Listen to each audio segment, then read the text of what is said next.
Food is an emotion இல்லையா? நான்லாம் பார்த்தீங்கன்னா, எனக்கு ஹாப்பினஸ் வந்தாலும் சரி, சோகம் இருந்தாலும் சரி, நான் வந்து கோவமா இருந்தாலும் சரி, கோவமா இருக்கும்போது ரொம்ப நெறையவே சாப்பிடுவேன். ஸோ இந்த மாதிரி எந்த எமோஷன்ஸ வந்து நம்ம கண்ட்ரோல் பண்ணணும், அத வந்து சரி பண்ணோம் அப்படின்னா, அத ரீப்ளேஸ் பண்றது ஃபுட்டு தாங்க.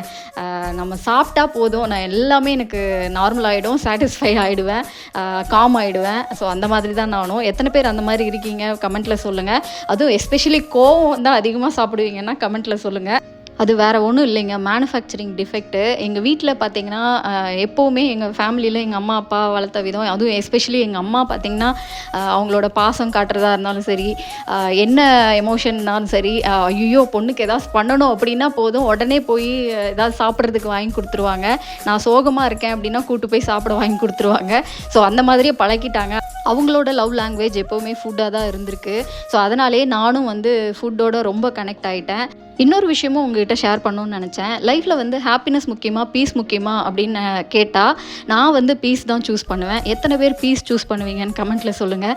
ஏன்னா ஹாப்பினஸ், சேட்னஸ்ஸுங்கிறது டெம்பரவரி எமோஷன் தான். ஸோ அது வந்து அப்பப்போ வந்துட்டு போயிடும். நம்ம சந்தோஷமாக இருப்போம், சோகமாக இருப்போம். ஆனால் பீஸுங்கிறது நம்மக்கிட்டேயே இருக்கிறது, நம்ம கூடயே வர்றது.